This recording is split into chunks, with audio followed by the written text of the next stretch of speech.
¿Eres contador y buscas trabajo? ¿Acabas de graduarte y deseas mejorar tu hoja de vida? ¿Trabajas de asistente y no tienes conocimiento en temas laborales? El Colegio de Contadores Públicos de Pichincha y del Ecuador te invitan a participar en la Escuela de Auxiliares Contables. Aprenderás a dominar y aplicar las normas tributarias. Talleres totalmente prácticos de elaboración de declaraciones y anexos del SRI. Te enseñaremos a generar planillas del IES, contratos del Ministerio de Trabajo, roles de pago, provisiones, calcular décimos y vacaciones. En nuestro módulo del MIPS conocerás los requisitos indispensables para el adecuado registro de la información y las herramientas efectivas para el desarrollo del proceso contable. Contamos con reconocidos instructores de amplia experiencia, además de tener instalaciones totalmente equipadas para proporcionar el mejor aprendizaje. No dejes pasar esta gran oportunidad de capacitarte en el mejor y más grande Colegio de Contadores del Ecuador. No aceptes imitaciones. Para mayor información visita www.ccpp.org.es. Síguenos en Facebook.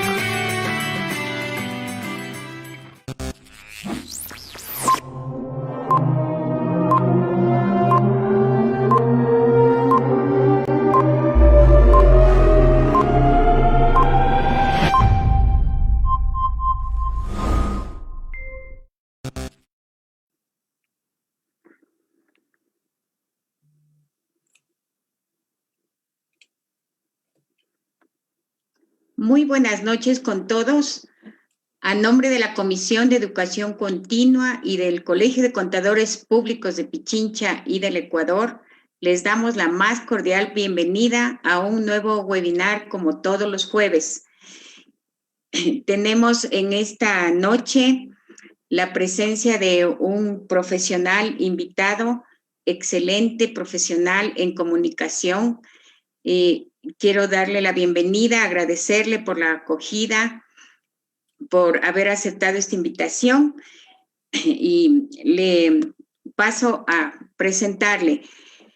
Andrés Obando Balseca es un consultor de comunicación estratégica con más de 10 años de experiencia, licenciado en comunicación con mención en comunicación organizacional por la Pontificia Universidad Católica del Ecuador y máster en comunicación política y corporativa por la Universidad de Navarra de España, junto con la George Washington University de Estados Unidos. Ha trabajado asesorando a directivos y máximas autoridades tanto en el sector privado como en instituciones públicas, donde destacan gremios empresariales, proyectos con multilaterales, organizaciones no gubernamentales, altas cortes nacionales, asambleístas, ministros de Estado, entre otros. Actualmente es el director general de Compolcorp, consultores de comunicación. Como vemos, tenemos un invitado de lujo. Andresito, le doy la más cordial bienvenida. Agradezco a todos los que están conectados, que estamos viendo que se han conectado de varias provincias. Les doy igual la bienvenida y estamos aquí con la expectativa a este gran tema que vamos a tratar el día de hoy, de actualidad, que necesitamos que sea como una guía para todo lo que estamos pasando en nuestro país.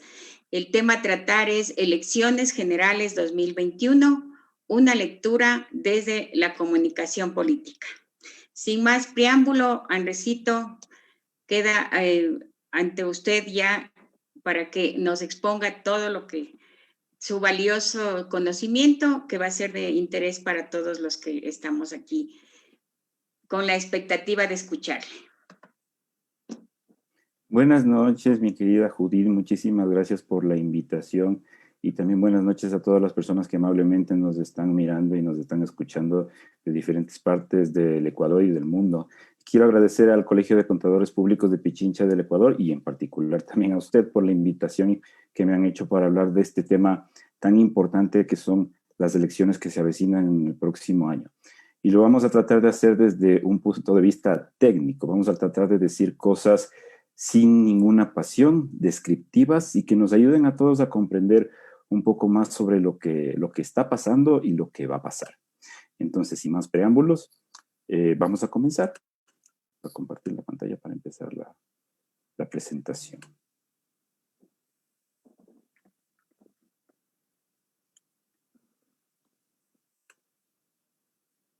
Listo, ahí estamos. Estamos listos. Estamos listos, ¿verdad? Todos estamos viendo la presentación, no hay ningún problema. Listo. Lo primero que quisiéramos hablar es sobre qué es la comunicación política, porque esta es una charla que está enfocada en las elecciones vistas específicamente desde la comunicación política. Entonces, la comunicación política es una rama, hay varias teorías y varios profesionales y teóricos que lo ubican a la comunicación política dentro de las ciencias políticas y otros que lo ubican dentro de la comunicación como tal. Es cuestión de percepciones, pero la comunicación política tiene sus orígenes en la mitad del siglo XX como profesión contemporánea, porque la política nos ha acompañado desde la antigua Grecia. Las consultorías de los años 50 y 60 de la mano de Joseph Napolitan, que es quien le podemos ver en las diapositivas, la parte izquierda, quien fue parte del equipo de campaña del presidente John F. Kennedy.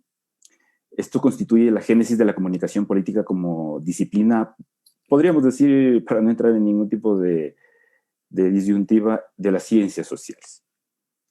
Varios académicos la definen como la gestión de percepciones, o sea, es decir, que el fin de la comunicación política es compartir ideas y despertar emociones determinadas en los diferentes públicos. Estos son los elementos claves, las ideas y las emociones. Es un proceso científico, esto es algo también muy súper importante porque utilizamos datos de varias disciplinas. O sea, la comunicación política utiliza muchísimos datos, por ejemplo, de la sociología, de la psicología, demografía, economía, entre otros, para lograr ejecutar su método y llegar a su fin. La comunicación política no solo está en un discurso o un meeting, esto también aplica a la consultoría política. Y es una percepción que se tiene y es totalmente entendible de que sea así, pero está en cada acción del político, de un líder, de una autoridad, de una organización o de un candidato. Desde la reunión de rutina diaria hasta la presentación de un informe a la nación. Eso es el amplio campo de acción. Pero por ello es vital un manejo adecuado de la comunicación. Y teniendo en cuenta esta breve introducción que hemos hecho sobre la importancia de la comunicación política, ahora sí vamos a empezar a hablar de la política en el Ecuador. Esta contienda electoral, a priori, porque todavía no tenemos los datos al 100% confirmados por el CNE, tenemos la percepción de que va a ser en la contienda en donde más candidatos se han presentado. Como podemos ver en la diapositiva, hasta lo que revisamos del 28 de octubre, ayer a las 11 de los números del CNE, y estaban en firme 13 binomios. Todavía faltaban algunos de confirmarse. El promedio histórico que nosotros levantamos en Compolcorp de las elecciones del siglo XXI, es decir, desde el 2000 hasta ahora que es el 2020, ha sido un promedio de 9.6 binomios por elección. Esto quiere decir que en una sola elección vamos a aumentar en un 50% la media que habíamos tenido en este siglo XXI.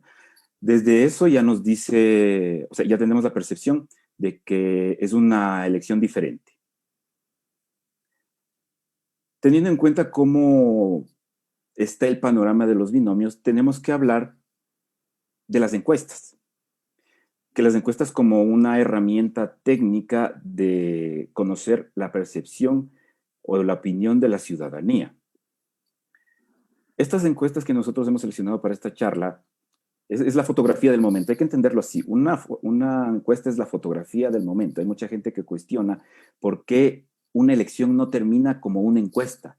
Y eso es porque una encuesta tiene una fotografía determinada de un momento específico, que puede cambiar de la noche a la mañana, como ya todos lo hemos visto, como ejemplo de la pandemia, o de muchos acontecimientos que pueden rondar a una campaña o a un acontecimiento político que puede influir en las encuestas. Yo he seleccionado aquí 2 encuestas de las empresas Sedatos y Clima Social para tener una idea de cómo se está moviendo o cómo se ha ido moviendo poco a poco la idea de la gente y los candidatos. La primera encuesta, que es en la parte de la izquierda de Sedatos, la hicieron pública esta semana en una entrevista, y la de Clima Social, la encuesta de Clima Social, es un poco anterior porque tiene datos hasta entre septiembre y octubre. Las dos, podemos ver, tienen similaridad o tienen similitudes, al menos en los 3 primeros puestos, con el representante del movimiento Creo, Guillermo Lasso primero, seguido por el candidato bueno, en general de la corriente de la Revolución Ciudadana, Andrés Arauz, y el candidato en teoría de Pachacutic, Yacu Pérez. Estos son los 3 que más o menos se repiten en porcentajes, teniendo en cuenta el enfoque que se le da a las encuestas. Este también es otra pauta muy importante.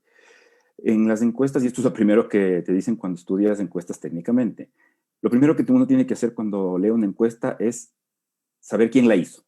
Esto es muy importante, porque el saber quién la hizo da un poco de el enfoque que se puede dar a la encuesta. Y eso define muchísimo en los datos que se presentan. La exactitud de los datos, o sea, no podemos dudar, eso es imposible dudar de la exactitud de los datos, pero hay una infinidad de combinaciones para crear esos datos. Eso también tenemos que tener muy en cuenta. En esta encuesta, en las 2 encuestas podemos ver que hay una similitud. Es la misma pregunta: si las elecciones fueran hoy, ¿por quién votaría? Y no difieren, bueno, un poco, pero más o menos los puestos son los mismos. No más o menos, los puestos son los mismos. Aquí ya empezamos con algo diferente. Yo quiero que nos enfoquemos en la encuesta de Sedatos en el porcentaje de los votos nulos. En la encuesta de Sedatos es importante este dato porque aquí ya se le puso a la gente un escenario en el que tenía que votar por alguien. Y cuando ya votó por alguien o cuando tenía que decidir su voto, esto es un escenario que se proyecta. En este escenario proyectado, la gente decidió anular su voto. Es decir, no le quiso apoyar a nadie. Desde aquí ya tenemos un pequeño índice de lo que puede pasar. Este voto nulo se considera como de rechazo, o como técnicamente definen investigadores como Andrés Valdés Cepeda o Delia Huerta, un voto de ira, de protesta, de castigo, el cual se genera motivado por el hartazgo. O sea, hay un descontento, hay una inconformidad, un malestar, en general una irritación social en contra del sistema político tradicional. Esto puede recaer, este voto, que en este momento le vemos que no apoya a nadie, es en sí un voto antisistema. Lo llamado antisistema es un voto en contra de todo lo establecido, lo que en inglés se denomina el establishment, de la política tradicional como hemos estado acostumbrados a manejarla, o mejor dicho, hemos estado acostumbrados a verla manejar. Esto puede caer en un candidato antisistema. Aquí tenemos ejemplos muy claros de situaciones o países en donde pasó algo similar. Por ejemplo, en las elecciones en Estados Unidos con el candidato republicano en ese entonces, Donald Trump. Donald Trump era el candidato diferente a todos, antisistema, que no venía del establishment, no tenía ningún apoyo máximo de las grandes empresas en su financiamiento de campaña, de los que se llaman los super PACs, que es todo el dinero que se utiliza para la campaña y que pueden ser aportados por grandes compañías. Él fue el único que se pagó su propia campaña. No, en teoría el mensaje fue: yo no respondo a nadie. Ya era un candidato antisistema. Otra votación que no es precisamente por un candidato, pero es de un proceso electoral y un proceso democrático, fue el Brexit en Reino Unido. El Brexit en Reino Unido se manejó con una tesis antisistema y de hecho xenófoba, porque uno de los grandes mensajes que se decía del Brexit era que el problema con la Unión Europea era su poco control en las fronteras, y que por ese poco control en las fronteras había mucha filtración de refugiados hacia Reino Unido. Y el mismo discurso que hemos visto utilizado en otros en otros lugares del mundo de el nacionalismo llevado por la xenofobia para motivar a un voto que sigue siendo antisistema, porque trata de romper con algo.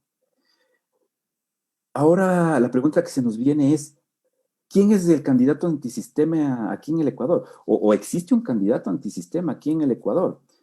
Hay una otra palabra que se ha utilizado muchísimo en la opinión pública y es muy popular, que es de outsider, el llamado outsider.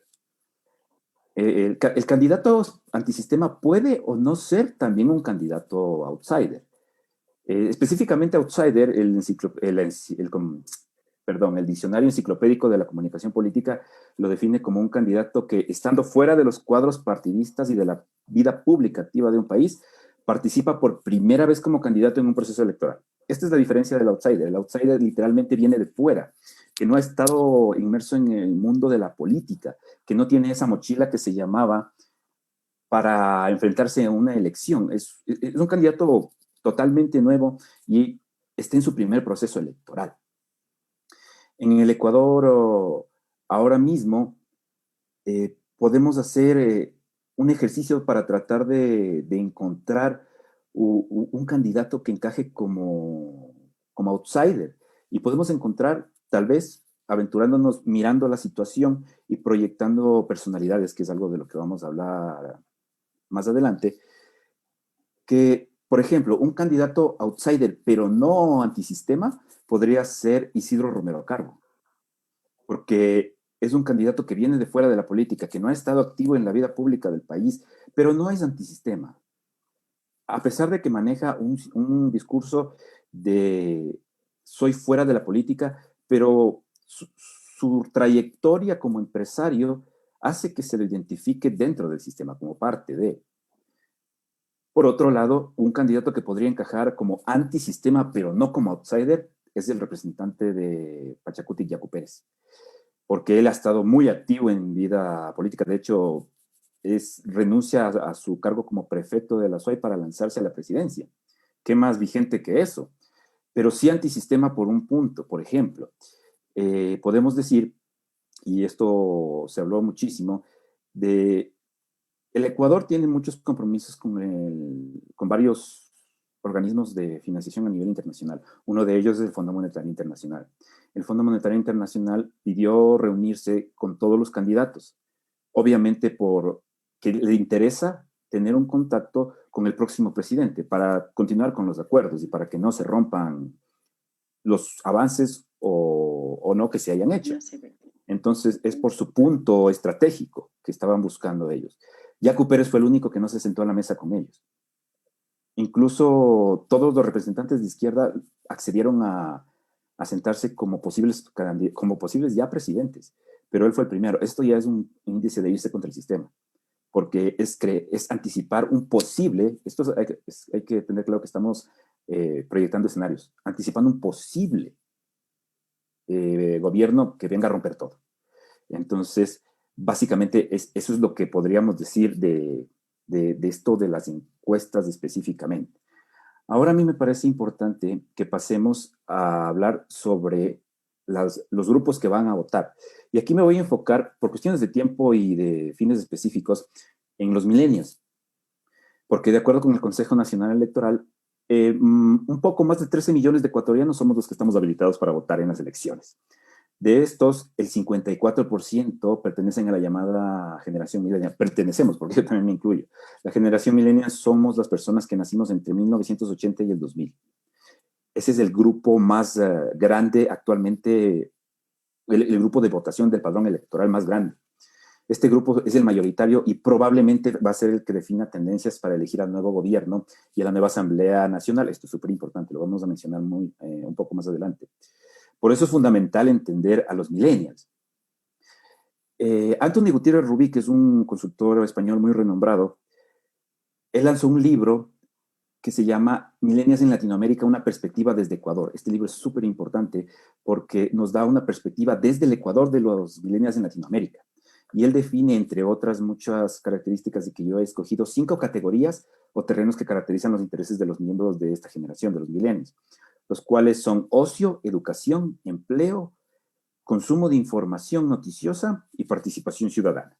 En el ocio, el millennial busca un consumo de entretenimiento multiplataforma, sin restricciones de tiempo, es decir, quiere ver lo que sea cuando sea. Por eso consume muchísimo las plataformas como YouTube, como Spotify, y deja de lado la televisión normal en la que hay una programación determinada y tú consumes lo que ya está en la parrilla. En cambio aquí la lógica del millennial es escoger su propio contenido y eso es algo que dice mucho de cómo va a consumir la información de la campaña y cómo consume la información de los candidatos.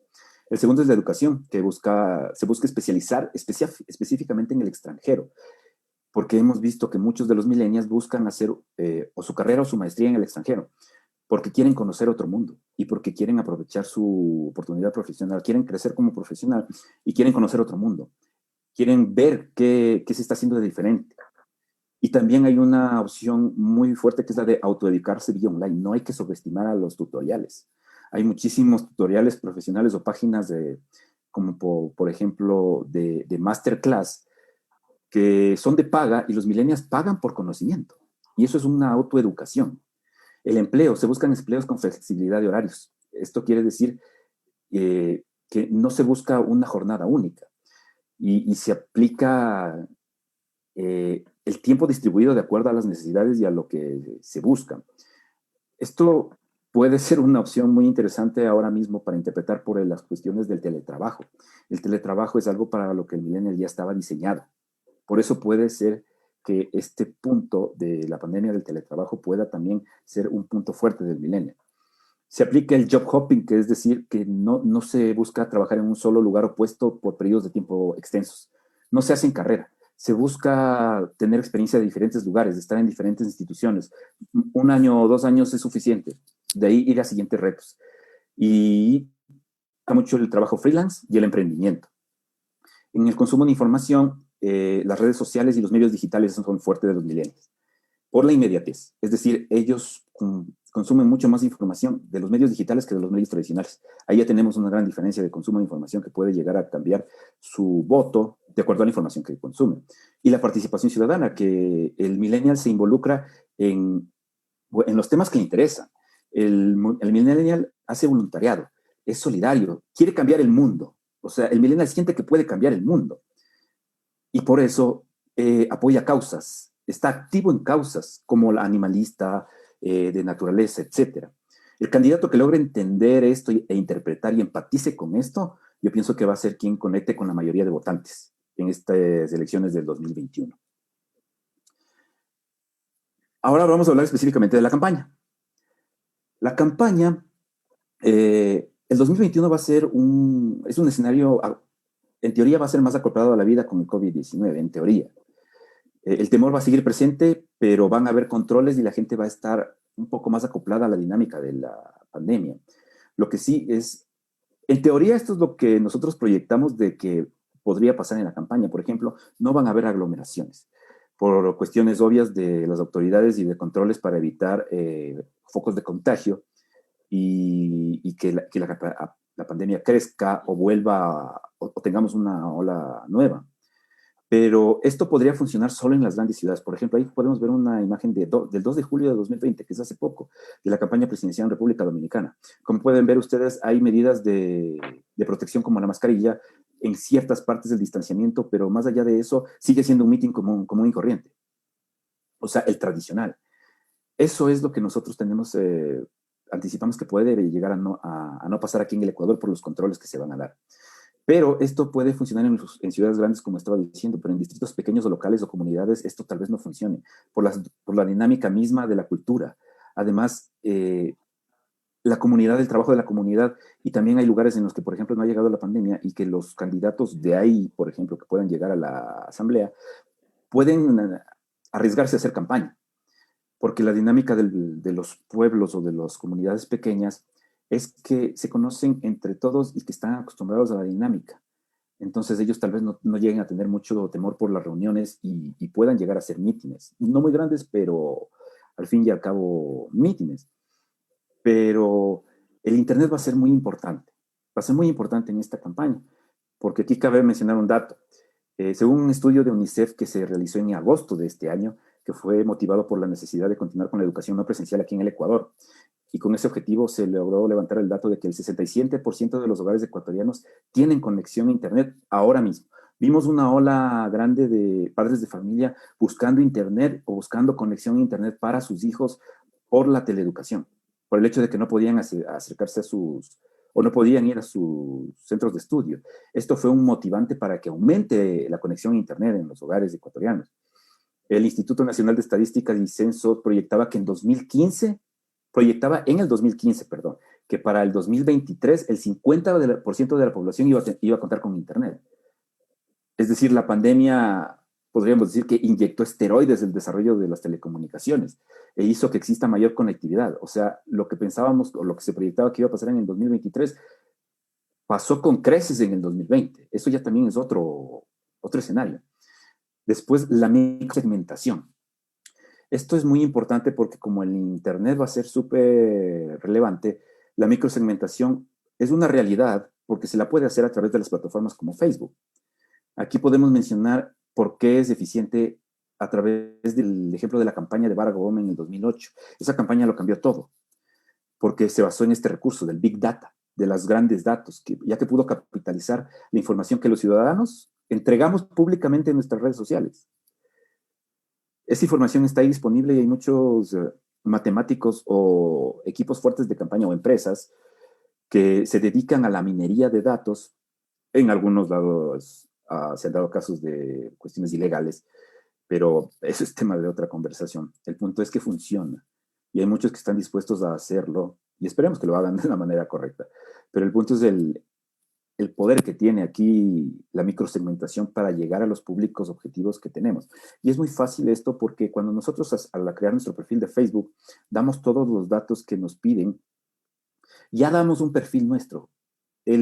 Hace poco Netflix lanzó un documental que fue muy viral, de Social Dilemma, en el cual se explicaba por qué las redes sociales están controlando nuestra vida. Y una de las cosas que puedo rescatar para traer la colación es cómo nosotros mismos decimos cómo nos vamos a comportar, cómo anticipamos comportamiento a través de seguir las sugerencias de las redes sociales. Por ejemplo, YouTube sugiere videos de acuerdo a lo que yo estoy viendo. En el momento en el que yo doy clic en un video de YouTube y le sigo a la recomendación, se va almacenando un perfil mío en el que puede crear una personalidad digital de cómo es Andrés Obando en la red y cómo se va a comportar. Y esos datos son valiosísimos porque si es que tú logras predecir cómo va a comportarse un ser humano, estás un paso adelante. Y puedes anticiparte y diseñar un mensaje que pueda ser más eficiente o más eficaz para tus fines. Por ejemplo, en esta campaña, yo podría especificar un punto para dar algo diferente que yo creo que va a ser un boom, o sea, va a cambiar cosas y que son los podcasts. Los podcasts son una forma en la que la gente se adentra en temas que le interesan porque los podcasts duran desde mínimos 5 minutos hasta pueden durar 30 minutos y la gente les dedica el tiempo porque son de temas que le interesan. Si es que un candidato logra enfocar una de sus propuestas de la forma más específica y hace un podcast, podría crear revolución, porque ahí podría generar en los indecisos prescriptores a través de su discurso. Y es una herramienta que está ahí, que la gente solo tiene que escucharla. Lo sube una vez y la gente lo va a seguir escuchando. Este es un punto muy importante que creo que debería considerarse para la próxima campaña. Ahora yo les quiero hablar de algo muy importante para mí dentro de una campaña y que creo que dice mucho de cómo se está llevando hasta ahora la contienda electoral, que es la personalidad del candidato. La personalidad del candidato es la base de todo el relato que se construye en una campaña, lo cual logra o no crear empatía entre el electorado y el candidato. Esto lo hemos escuchado en palabras de varios consultores. La clave está en que el candidato se conecte con la gente. Pero ¿qué es eso de conectar con la gente? Eso quiere decir que el candidato consiga canalizar las necesidades de la gente a través de sí mismo, de su carrera, de su forma de ser, de su reputación, de su tono, de su estilo. los votantes logran sentirse identificados con el candidato y sentir que él es como ellos. O si no es como ellos, es alguien que ellos quisieran llegar a ser. Es el aspiracional.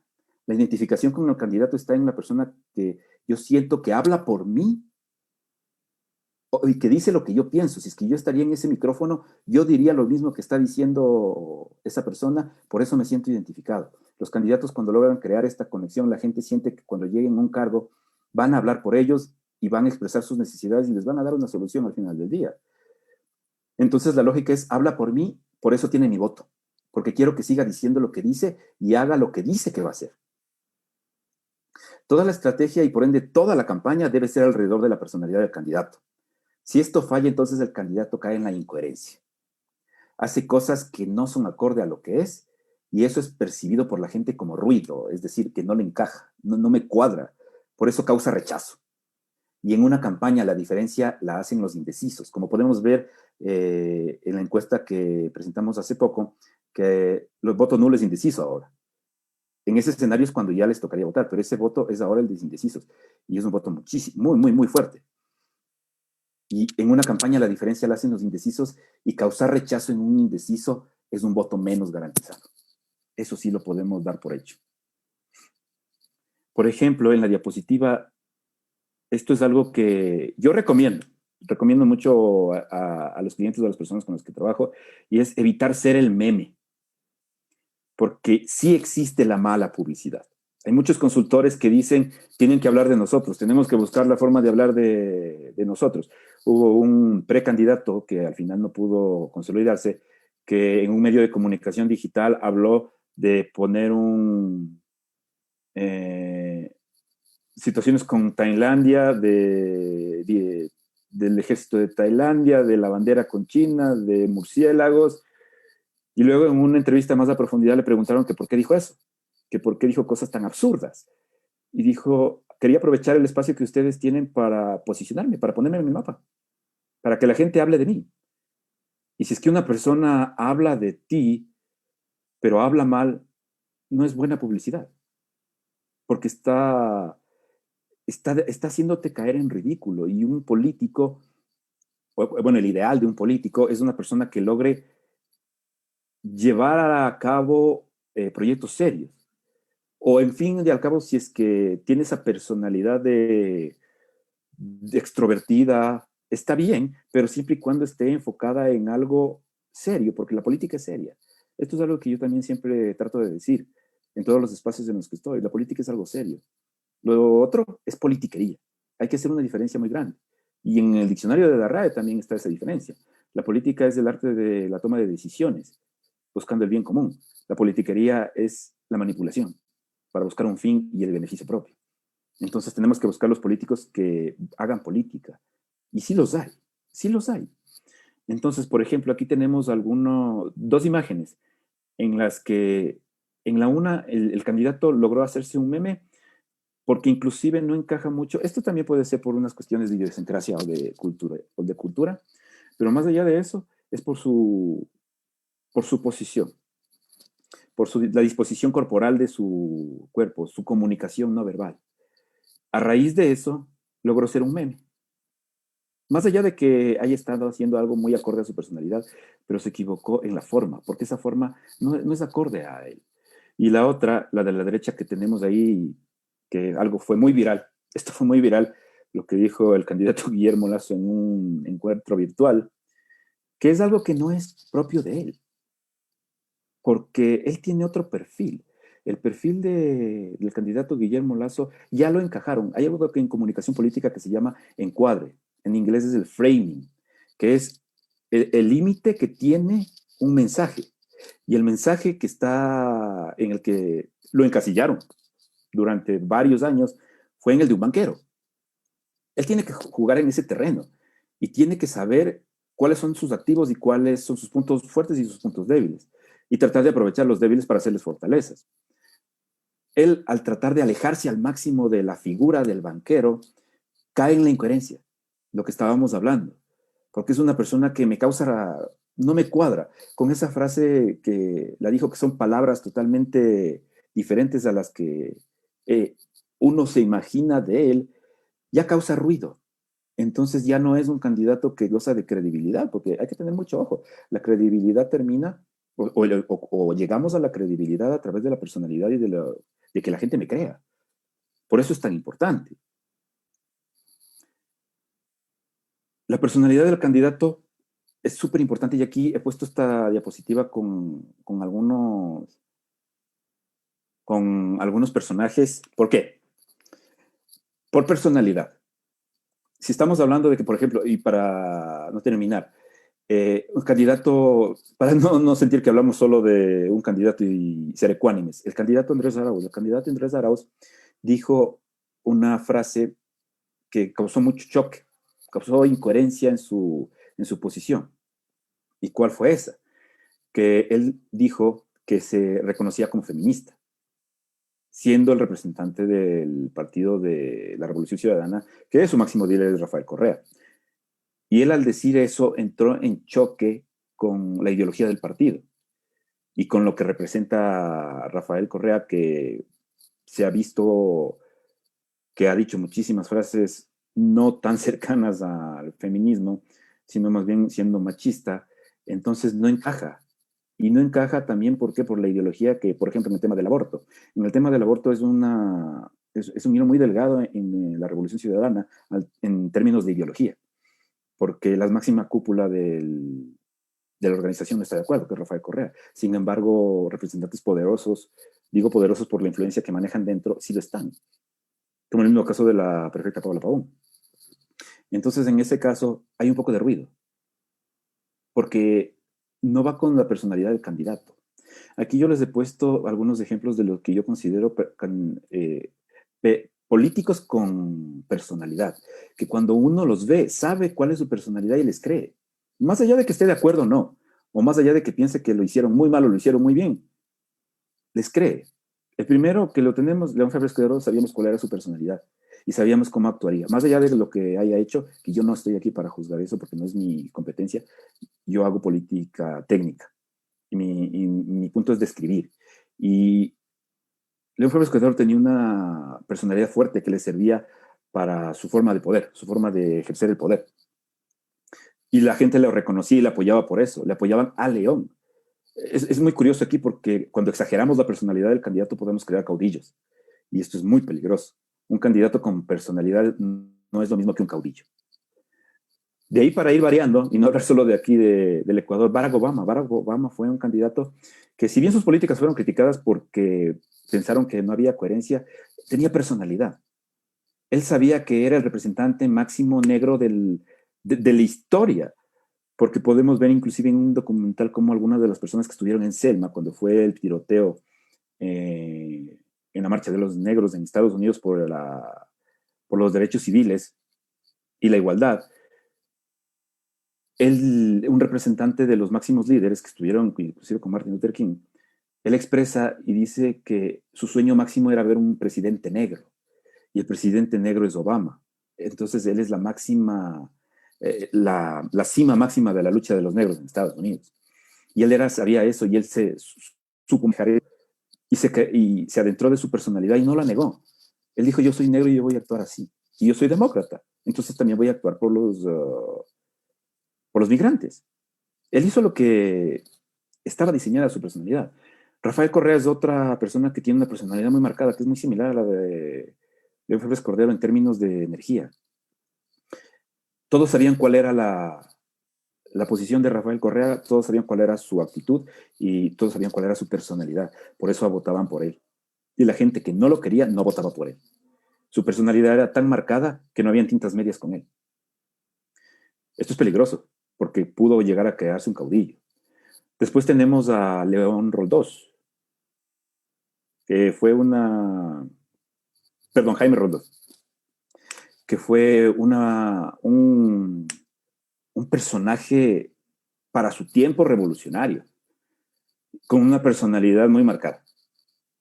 Una personalidad muy marcada que era de inclinarse hacia la izquierda y con su discurso muy, muy definido y relativamente democrático, por el cambio que él vivió de la dictadura a la democracia.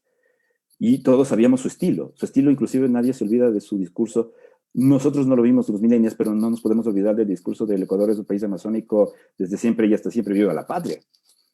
Ese es el máximo también de la personalidad del candidato, crear soundbites. Soundbites son frases cortas que resumen todo el discurso del candidato y que se logran posicionar en la gente y en la historia, como en este caso. Y Donald Trump. Donald Trump es un candidato que llegó con su personalidad y se ha mantenido con su personalidad, creando amores y odios. Pero él se ha mantenido con su personalidad. Estos son ejemplos de cómo una personalidad puede ser muy fuerte. En el caso de, yo conversaba con algunos consultores cercanos y decíamos haciendo un ejemplo de cómo un candidato debería tomar decisiones que a priori parecen errores, pero que pueden funcionar. Y por ejemplo me decían que en el caso de Guillermo Lasso, a ellos les convendría más o les daría muchísima más confianza que él se presente como se presentaba Álvaro Noboa en sus spots hace poco, en su precampaña, que era siendo lo que es un banquero, pero no enfocado en lo malo, sino enfocado en su administración, de que él sabe cómo generar empleo. Y decían, yo le creería mucho más, y decían, ojo que yo no voto por Lasso, pero yo creo que le creería más si es que le veo sentado en una oficina que tomándose una cerveza en la calle. Porque ahí está la personalidad del candidato. Y la gente lo ve como fingir, porque no lo identifican con eso. Ahora vamos a hablar de los perfiles. Ya les anticipé un poco de cómo podría ser un perfil muy auténtico de Guillermo Lasso. Andrés Arauz también está encontrando su personalidad. Tiene un frame muy rígido, que es el de su partido. Y él se acopla al partido. El partido no se acopla a su personalidad. Tiene que ser un equilibrio. Por ejemplo, Isidro Romero tiene una personalidad muy marcada. Él es el empresario barcelonista que busca la presidencia. Lo pude definir en 2 palabras. Y él se presenta así, como un empresario exitoso. Él se presenta así, como un empresario exitoso que llevó al Barcelona a la final de una Copa Libertadores. Más allá de que eso influya o no en la gobernanza de un país, el mensaje que envía es: yo soy barcelonista y yo soy empresario. Mi mensaje está en querer representar a los barcelonistas y a los empresarios. Y si es que logra hacer eso, veamos qué resultado obtengo. Pero tiene una personalidad, se lo puede definir. A Yacu Pérez también. A Yacu Pérez se le puede definir. Y se puede decir que es de izquierda, que ha sido muy radical contra la minería y un par de cosas más. Pero podemos decir cosas concretas de cómo es la personalidad de él. Ese es un equilibrio entre candidatos que tienen muy definido su perfil y candidatos que todavía no está definido su perfil, pero que tienen un capital que lo podrían explotar muchísimo más. Ese es el escenario que yo veo. Y ahora, para terminar, yo quiero hablar sobre la asamblea porque importa e importa mucho. En esta encuesta de clima social, podemos ver más o menos un escenario de cómo podría darse la asamblea en el 2021. De nuevo, esto es una fotografía de ahora, puede cambiar, pero nos sirve para el análisis actual, en el cual, si se dan cuenta, la fuerza más importante sería Centro Democrático, independientemente si es que gana o no a la presidencia. Desde ya podemos ver que tendría una mayoría, y una mayoría importante. Y segundo, le seguiría, creo, y después Pachacuti. Ojo, Pachacuti y Centro Democrático podrían coincidir en muchas cosas de ideología y se podrían unir para votaciones y ahí podrían crear una fuerza poderosísima en la nueva asamblea. Alianza País también es de izquierda. Entonces, si vamos armando el rompecabezas de las fuerzas de equilibrio de derecha o de izquierda, anticipamos que podría ser algo curioso de una asamblea de izquierda. Y la Asamblea Nacional, no la actual, porque la actual sabemos cómo no goza de aceptación, sino la Asamblea como organismo, según la Constitución del Ecuador, es el primer poder del Estado. Su función es determinante en la teoría de pesos y contrapesos.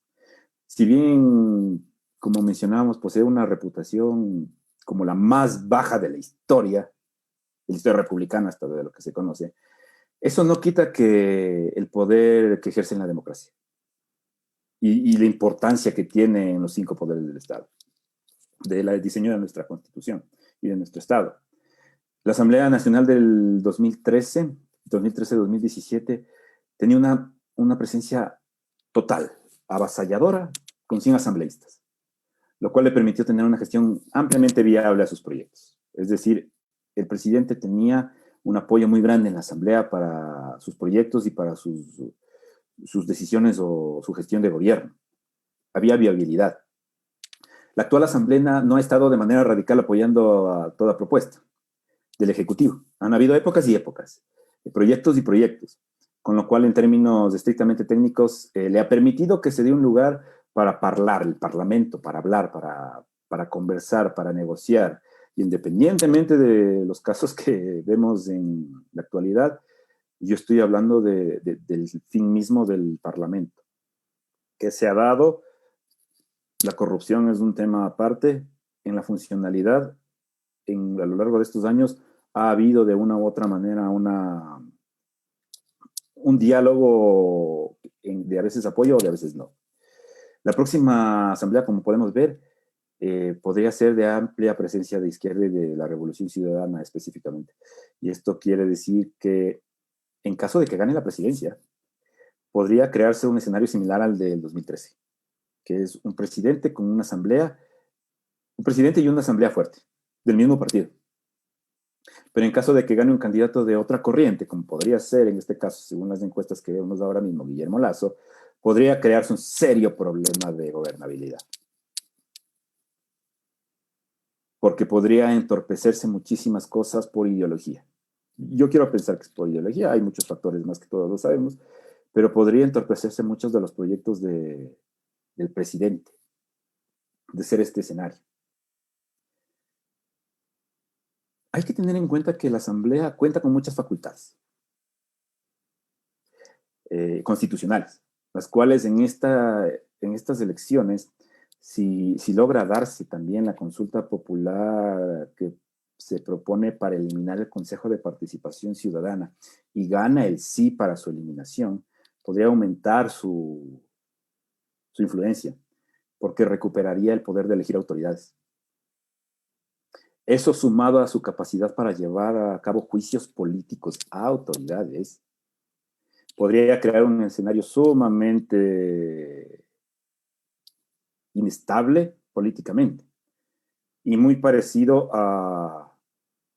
al escenario que sucedió en el 2018 después de la consulta popular. Por eso yo considero que hay que tenerle también muchísimo ojo a la Asamblea, porque la Asamblea es el 50% de la gobernabilidad. Y dependiendo de cómo se arme la Asamblea y con el presidente que se escoja, ya podemos anticiparnos a un escenario, porque al menos en política los escenarios se repiten. Y si es que uno lee la historia o lo que ha pasado, se da cuenta que las prácticas son similares y que las ideologías y los procesos a veces se van repitiendo.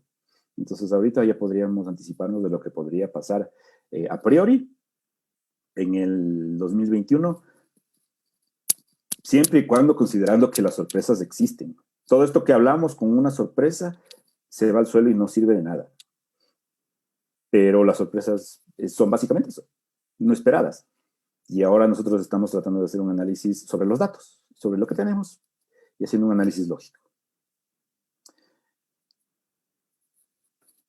Y con eso yo creo que podemos dar por terminada mi exposición. Les agradezco muchísimo a todos por su atención y estaré más que gustoso de seguir conversando con todos ustedes si tienen alguna duda, pregunta o comentario para seguir hablando de política y de comunicación. Muchas gracias, Judith. Excelente, Andresito.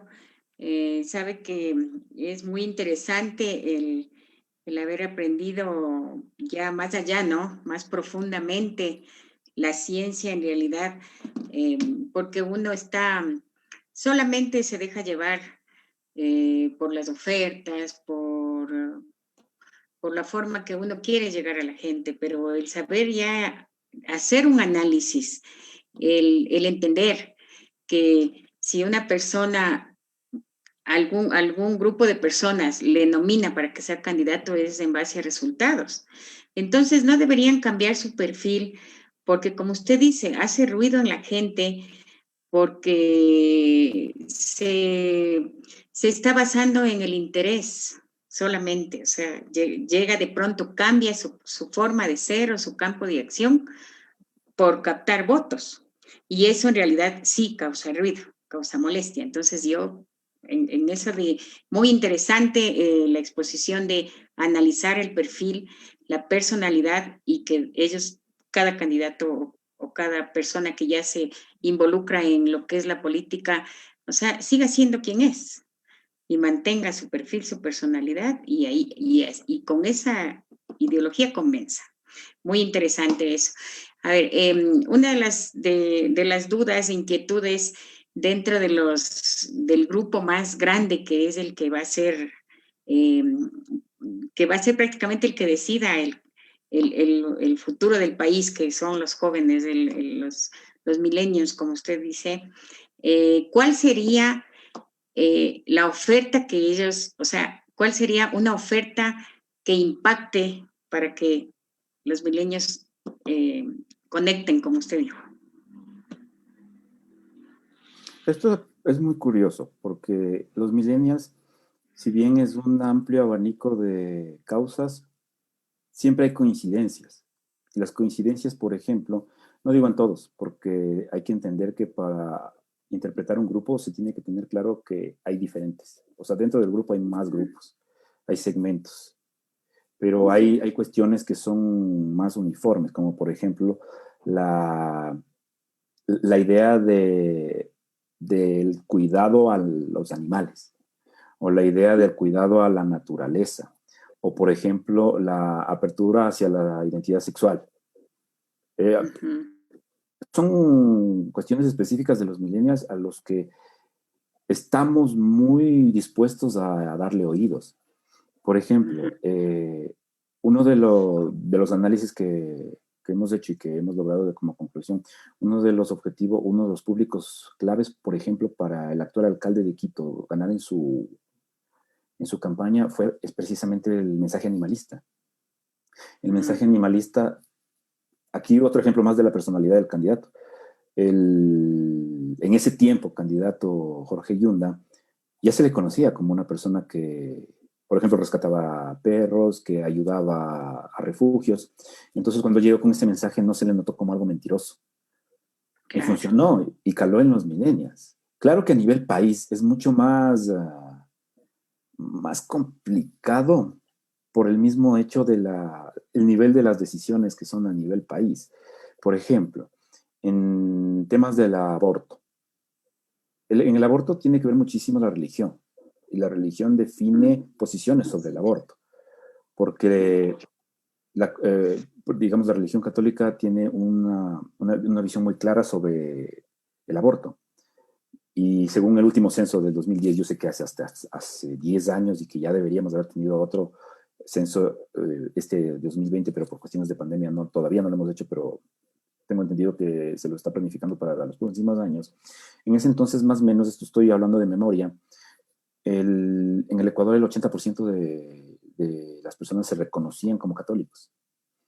Eso ya da una idea de la posición de cuál sería. Puede haber bajado muchísimo por el mismo hecho de que los millennials hemos crecido y con la mentalidad de millennial puede eso haber cambiado, pero, por ejemplo, ese es un tema que entre los mismos millennials hay división.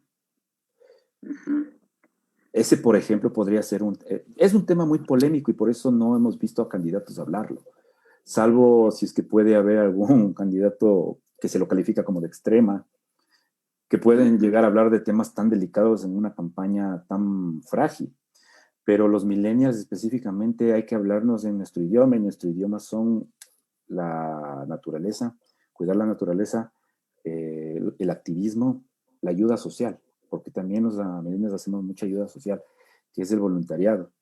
Nos unimos a causas para ayudar a repartir ropa o comida entre los indigentes, para hacer mingas en los barrios, etc. Entonces, un candidato que le pueda hablar a los millennials Sobre eso puede llegarle a interesar. Y aquí retomo lo que yo dije sobre los recursos. ¿Qué mejor manera para hablar de un millennial que el podcast? Y aquí, si es que un candidato logra hablar del tema que me interesa en el medio que yo escucho, le voy a poner atención. Sí, entonces tienen que analizar muy bien el camino, la tecnología y todo lo que atrae, ¿no? A los votantes del grupo más grande que es los milenios. Ya, bueno, es indudable que el candidato que llegue tiene una ardua labor y sobre todo, bueno, por activar la economía del país a nivel mundial. Esta pandemia sí nos está pasando factura a todos. Pero bueno, estamos en el camino y esta es una guía. Siempre bienvenido todo conocimiento desde todos los puntos de vista. A nosotros nos van a enriquecer, nos van a ayudar a tomar decisiones. Y a Andresito, yo le agradezco mucho su presencia y no sé si quiera dar un mensaje final, algún consejo, algo que nos quiera dejar. Sí, claro que sí. Primero, muchas gracias por la invitación al Colegio de Contadores Públicos de Pichincha y del Ecuador, y a usted, como ya le dije desde el inicio, mi querida Judith, por haberme invitado para hablar de esto que me apasiona muchísimo. Mi mensaje final es que sí se puede hacer política técnica. No necesariamente un asesor o consultor está buscando ser político, o es un paso previo para ser político. La consultoría y la asesoría es en sí una carrera que necesita compromiso y que necesita ética, claro que sí, eso por supuesto, pero no necesariamente hay que ser el que es consultor o el que es asesor busca ser político. Y después podemos reconocer a los discursos llenos de falacias argumentativas. Por ejemplo, una de ellas, para mencionar a breves rasgos, se llama la falacia del hombre de paja. La falacia del hombre de paja es desprestigiar a la persona antes que el argumento. Tenemos muchísimos ejemplos de eso, inclusive en el día a día. Cuando en una conversación alguien dice la palabra neoliberal o la palabra izquierdoso o ese tipo de denominaciones que buscan vender abajo argumentos. En la politiquería, no en la política, en la politiquería también se maneja muchísimo esto, que es el ataque hacia el político y no hacia la idea. ¿Por qué menciono esto? Porque yo creo que es súper importante que nosotros como ciudadanos, dices que nos interesa la política, investiguemos más y familiaricémonos con este tipo de herramientas para reconocer quién en potencia nos puede estar mintiendo o manipulando. Porque un mensaje, por más que sea atractivo o que despierte emociones, no necesariamente es el correcto, y me refiero a correcto en términos de bien común. Hay muchos mensajes que pueden ser populares, pero que dividen muchísimo a la gente. Y en un momento actual como el de la pandemia, lo que menos necesitamos es tener que preocuparnos por divisiones basadas en la politiquería. Deberíamos utilizar a la política y, por ejemplo, desde mi punto de vista de la comunicación, comunicar la política, comunicar lo que se hace e invitar a la gente también para que participe, porque eso es súper importante en una democracia. Pero en general es que nos autoeduquemos, y yo pienso que la comunicación es algo transversal para toda persona, para todo proyecto, para toda organización, está en todo lado.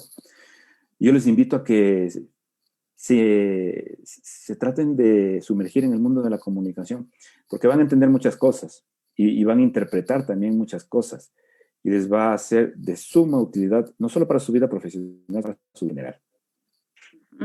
Muy bien, Andresito, muchas gracias.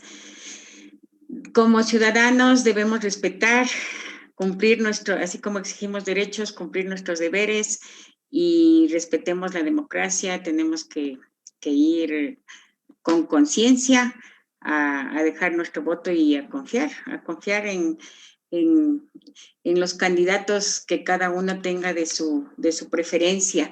Lo importante es que se mantenga la democracia en el país y gracias, porque sí contamos con una comunicación clara. No solamente debemos centrarnos en la comunicación que de pronto es la politiquería o las malas noticias que escuchamos. Hay una comunicación clara que debemos más bien tratar de buscar y de llegar, porque eso nos ayuda y nos está edificando también.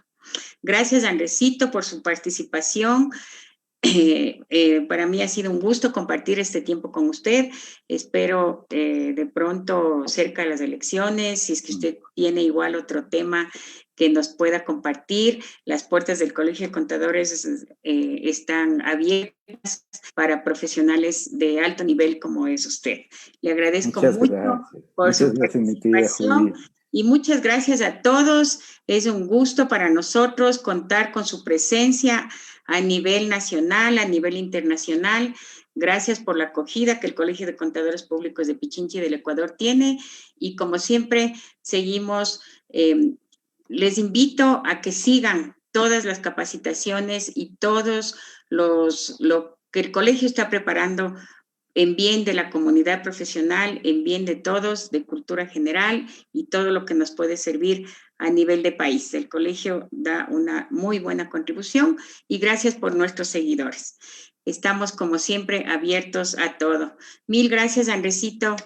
Muchas gracias y que Dios le bendiga, que esté muy bien. Muchas gracias, Judith, y gracias a todos los que se han dado el tiempo para escucharnos, y espero que todo mejore para todos y que salgamos adelante. Un abrazo. Otro.